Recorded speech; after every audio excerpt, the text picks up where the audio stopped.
नमस्कार, आप देख रहे हैं द न्यूज़ वाला नेटवर्क और मैं हूं आपके साथ हेमंत। राष्ट्रीय कार्यकारिणी में जो लोग पहुंचे हैं आज यहाँ पर, रोहन सहगल जी यहाँ पर पहुंचे। हरिद्वार से इनको स्थान दिया गया है राष्ट्रीय कार्यकारिणी में भारतीय जनता युवा मोर्चा में। सबसे पहले स्वागत आपका द न्यूज़ वाला नेटवर्क में। और प्रदेश मंत्री हैं भारतीय जनता युवा मोर्चा में, और मंडल अध्यक्ष हैं अभिषेक चंद्रा जी, और सागर गोयल जी हैं, वो मोहित राष्ट्रवादी जी हैं, राज्य मंत्री हैं शुभाराम प्रजापति। इतने सारे नाम है, लेना थोड़ा मुश्किल है, लेकिन सब लोगों का स्वागत। जितने भी कार्यकर्ता सब आप लोग बताते हैं भारतीय जनता पार्टी के, तो कार्यकर्ता सब लोग मौजूद हैं। सबसे पहले बताइए कि किस एम के साथ आप जा रहे हैं कार्यकारिणी में।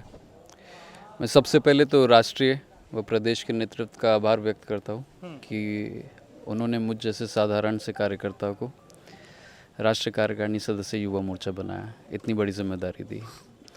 मैं उनका आभार व्यक्त करता हूँ कि उन्होंने एक खिलाड़ी को, मैं उत्तराखंड रणजी ट्रॉफी कैंप में हूँ, रहा हुआ हूँ 2018 में विजय हजारे ट्रॉफी कैंप में, उन्होंने खिलाड़ी को एक सम्मान दिया है।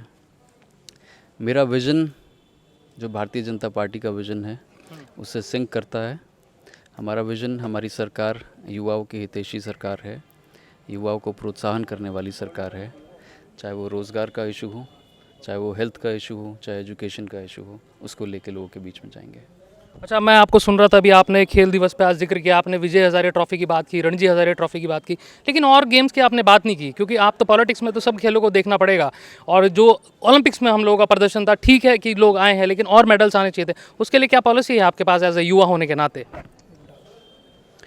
देखिए, इस बार मैंने रणजी ट्रॉफी और विजय हजारे ट्रॉफी की बात इसलिए करी क्योंकि वो मैं खेला हुआ हूँ। वो तो सब कर रहे हैं सर, पूरे देश कर रहा है। क्रिकेट की बात तो सब करते हैं। नहीं, मैं ये क्रिकेट जानना चाहता हूँ कि और खेलों की बात। मैं क्रिकेटर रहा हुआ हूँ। हाँ। मैंने ये उत्तराखंड को रिप्रेजेंट किया हुआ है यहाँ पे, इसलिए मैं बात कर रहा था। पर इसका मतलब ये नहीं है कि मैं बाकी खेलों की बात नहीं करूँगा। मैं एक खिलाड़ी हूँ सर्वप्रथम, मैं सब खेल खेला हुआ हूँ।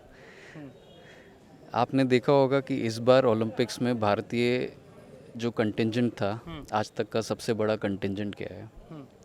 इस बार जो हमारे मेडल टैली रहा है, सबसे ज़्यादा मेडल्स लाने का काम किया है। ये ऐसे ही नहीं हुआ है। 2014 से जब ये सरकार आई है, जो हमारे पूर्व के हमारे स्पोर्ट्स मिनिस्टर थे, उन लोगों ने ज़मीनी स्तर से काम किया है।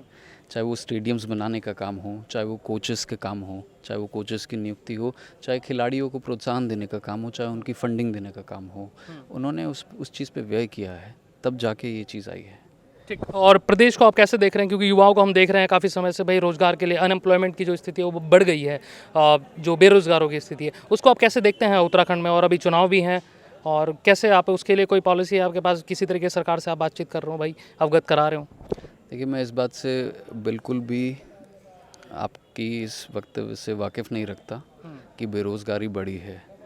भारतीय जनता पार्टी की आप मैं इसलिए कह रहा हूँ, 9:09 पे एक दिया कार्यक्रम हुआ था पिछली बार हरीश रावत जी के नेतृत्व में, और काफ़ी युवाओं ने उनको सहयोग किया था, तो मैं इसलिए कह रहा हूँ आपको। उससे ज़्यादा युवाओं का सहयोग हमारे नेताओं का किया हुआ है। खैर, मैं आपको बता दूं, जितनी भी युवाओं की नीतियां है, चाहे वो स्टार्टअप इंडिया हो, चाहे वो स्किल इंडिया हो, चाहे वो फिट इंडिया मूवमेंट हो, तो युवाओं को रोज़गार दिलाने के लिहाज से जो हमारी स्किल इंडिया और स्टार्टअप इंडिया की ये योजनाएं है, बहुत सफल रही है।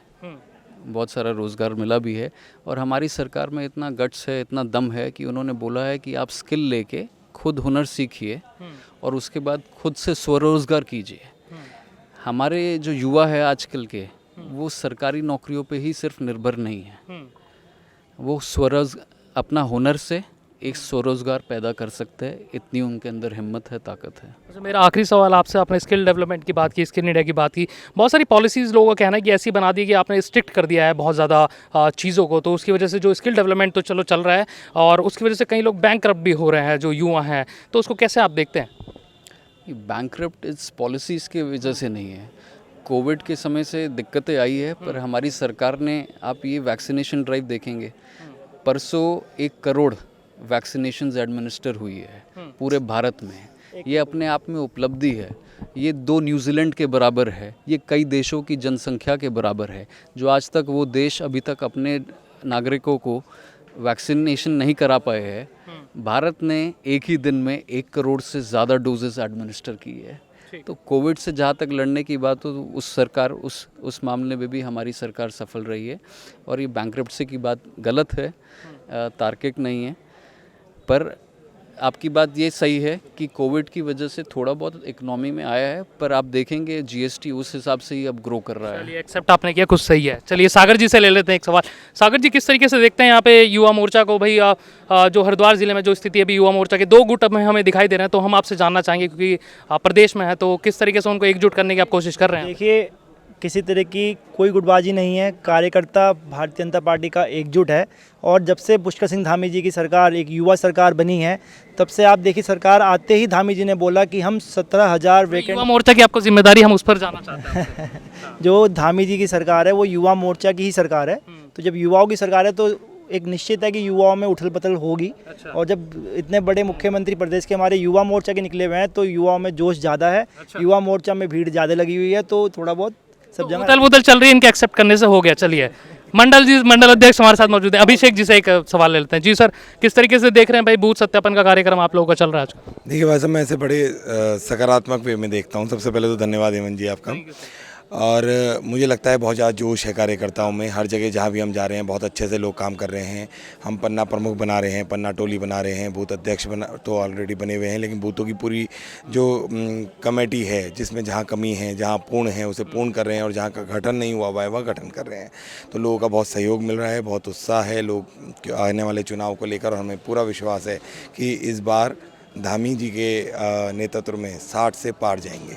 कार्यक्रम के संयोजक हैं भारतीय जनता युवा मोर्चा का जो कार्यक्रम हुआ था, दीपक पांडे जी हैं, भारतीय जनता पार्टी के वरिष्ठ नेता हैं, और नवनीत चौधरी जी हमारे साथ मौजूद हैं, नवनीत चौहान जी हमारे साथ मौजूद हैं, जो कि चेयरमैन हैं जिला सहकारी समिति के। बहुत बहुत स्वागत आपका और जितने भी कार्यकर्ता सब लोग हैं। पहले संयोजक साहब जी से जानते हैं। सर, किस तरीके से आप देखते हैं ये जो कार्यक्रम हुआ है कितना महत्वपूर्ण है 2022 चुनाव को देखते हुए?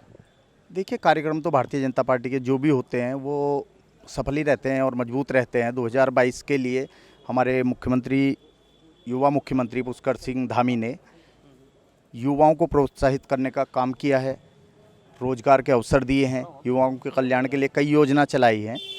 तो निश्चित रूप से प्रदेश का युवा भारतीय जनता पार्टी के साथ है और भारतीय जनता पार्टी की पुष्कर धामी की सरकार से खुश है। अच्छा, युवाओं को किस तरीके से देख रहे हैं भाई? दो गुट यहाँ पे दिखाई दे रहे हैं। मैंने महामंत्री जो थे उनसे भी सवाल पूछा, और आप भी बहुत सक्रिय हैं नेता एकदम, तो दो गुट एकदम हमें दिखाई दे रहे हैं भारतीय जनता युवा मोर्चा में। तो आप कैसे देखते हैं इसको और हरिद्वार जिले को बेसिकली बात करें तो? नहीं, गुटबाजी का तो कोई सवाल नहीं उठता। ये हो सकता है किसी से मतभेद हो, लेकिन मनभेद किसी से नहीं है। और ये कार्यक्रम कोई पार्टी का कार्यक्रम नहीं था। ये हमने, क्यों, रोहित सहगल से हमारे पुराने काफ़ी अच्छे मित्र हैं, तो उनके स्वागत का कार्यक्रम हमने रखा था। इसमें युवा मोर्चा का कोई वो नहीं था कि ये युवा मोर्चा का कार्यक्रम है, ये हमारा निजी कार्यक्रम था। और इसमें हमने, क्योंकि प्रदेश के मंत्री हैं सागर गोयल जी, अपने इसी क्षेत्र के हैं, तो उन्हें हमने इसमें आमंत्रित किया था। बाकी कार्यक्रम ये हमारा निजी था। आखिरी सवाल सर, जिला अध्यक्ष कई बार प्रोग्राम में नहीं दिखाई दे रहे हैं इस तरह के युवा मोर्चा के। उपाध्यक्ष जब आई थी नेहा जोशी जी, वहाँ भी नहीं थे, और आज यहाँ पर भी नहीं थे, तो उसको किस तरीके से आप देखते हैं? नहीं, ऐसी कोई बात नहीं है। जिलाध्यक्ष काफ़ी बड़ा क्षेत्र है हरिद्वार जिले का, और जिलाध्यक्ष कहीं और व्यस्त होंगे, इसलिए नहीं आ पाए, क्योंकि उनकी व्यस्तता ज़्यादा आ रही है। चुनावी साल है और युवा मोर्चा के अध्यक्ष होने के नाते वो लगातार कई विधानसभाओं में, कई मंडलों में उनका काम रहता है। तो जहाँ तक मुझे लगता है अपनी व्यस्तता के कारण यहाँ नहीं आ पाए। चलिए, थैंक यू सर हमें समय देने के लिए। एक सवाल तो पूछ ले, बुलाया होता जब तो आता। रोहन सहगल जी यहाँ पर रुड़की में आए हैं। भारतीय जनता युवा मोर्चा की कमान उनको दी गई है, राष्ट्रीय कार्यकारिणी में जगह उनको मिली है। देखना होगा भारतीय जनता मोर्चा जिस तरीके से भाई हरिद्वार जिले में बहुत काम कर रहा है, और जिस तरीके से उथल पुथल हरिद्वार जिले में चल रही है उसको भी देखना होगा। शायद पार्टी को, कहीं पार्टी के लिए शायद नुकसान का सबक ना हो 2022 में। अगर ये वीडियो फेसबुक पेज पर देख रहे हैं, प्लीज़ फॉलो कीजिए हमारे पेज को, शेयर कीजिए इस वीडियो को, और यूट्यूब चैनल पर देखने चैनल को प्लीज़ सब्सक्राइब कीजिए। कैमरे पर है हमारे साथी जय सिंह राजपूत। बने रहिए द न्यूज़ वाला नेटवर्क के साथ। बहुत बहुत शुक्रिया आप सभी लोगों का।